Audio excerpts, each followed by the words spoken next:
আসসালামু আলাইকুম। কেমন আছেন সবাই? আশা করি যে যেখানে আছেন অনেক অনেক ভালো আছেন। আজকে আমি বানাবো হলো দুধ আজকে আমি বানাবো দুধ পাখন পিঠা। দুধ পাখন পিঠা বলছি এই কারণে যে এটা আমি পিঠাটা দুধে ভিজাবো। এটা আপনারা চিনির শিরার ভিতরে ভিজাইতে পারেন, তো আমি দুধের ভিতরে ভিজাবো তাই এটা আমি দুধ পাখন বলছি। তো এই পিঠাটা চিনির শিরার চেয়েও দুধের ভিতর ভিজাইলে অনেক গুণে স্বাদ বেড়ে যায়। তো এখানে আমি একটা প্যান বসাইছি, প্যানে আমি 1 মগ পানি দিছি। আমি এখানে 1.5 কাপ আটা দিয়া আমি আটাটা কাই করে নিছি। আটার ভিতরে আমি 1.5 টেবিল চামচ চিনি দিয়েছিলাম, সাধারণ একটু লবণ দিয়েছিলাম, দিয়া আমি ভালোভাবে কাইটে করে নিছি।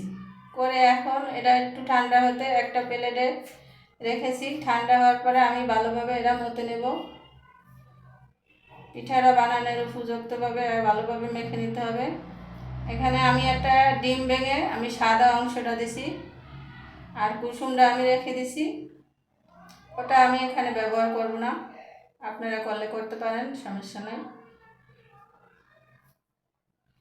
তো ভালোভাবে আমি এটা মতে নেব। যতক্ষণ ভালোভাবে মতে নেওয়া যাবে ততই পিঠাটা সফট নরম হবে।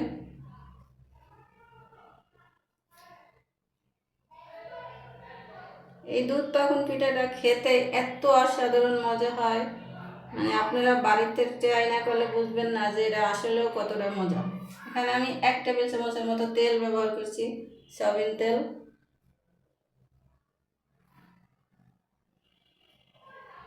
আটাটা আমার ভালোভাবে মতা শেষ, মতে নিয়ে এখন আমি এটারে ভালোভাবে এখন ছোট ছোট লিচি কেটে নেব পিঠার আকারে।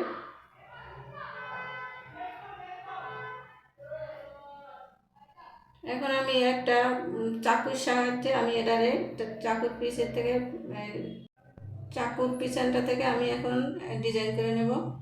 এখানে আমি একটা টুথপিক নিয়েছি, টুথপিকের মাধ্যমে আমি এটা একটা মাঝখানে ছিদ্র করে নিয়েছি।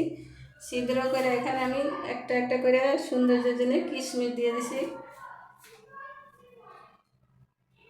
এই যে দেখতে খুব সুন্দর লাগে, আর ডিজাইনটা খুবই সুন্দর, মানে একদম মানে কোনো মানে ইয়া না, যে না পারে সেও পারবে এটা।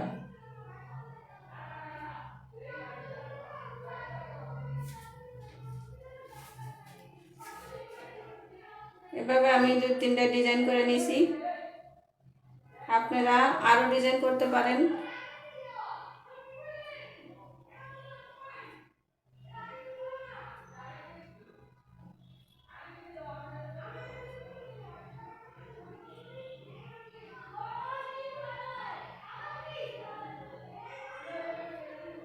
আমার পিঠাগুলো রেডি হয়ে গেছে। এখন আমি পিঠাটা ভেজে নেব। এই জন্য আমি একটা প্যান বসাইছি, প্যানের ভিতরে আমি পরিমাণ মতো মানে পর্যাপ্ত পরিমাণে তেল দিয়ে দেবো পিঠাটা ভাজার জন্যে। পিঠাটা অবশ্যই ডুবা তেলে ভাজতে হবে। তেলটা আমার গরম হয়ে গেছে, এখন পিঠাগুলো আমি একটা একটা করে দিয়ে দেবো। দিয়ে আমি সাথে সাথেই নাড়া দেবো না। পিঠাটা যখন নিচে থেকে ভেসে উঠবে তখন আমি নেড়ে উল্টি পাল্টিয়ে দেবো।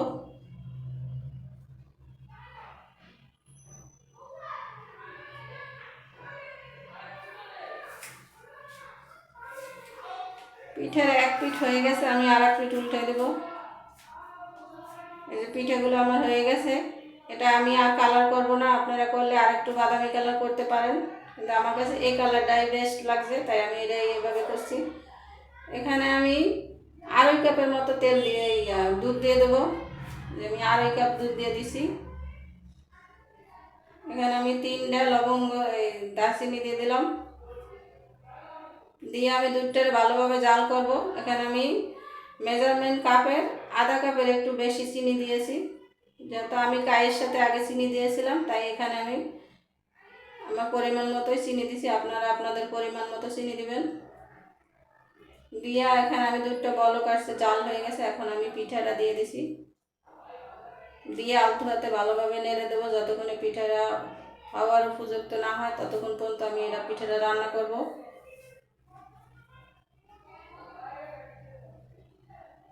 আপনারা দেখতেই পাচ্ছেন পিঠাটা বেশি উঠছে। এই যে পিঠাগুলো আমার হয়ে গেছে। তো আসসালামু আলাইকুম, ভালো থাকবেন, সুস্থ থাকবেন।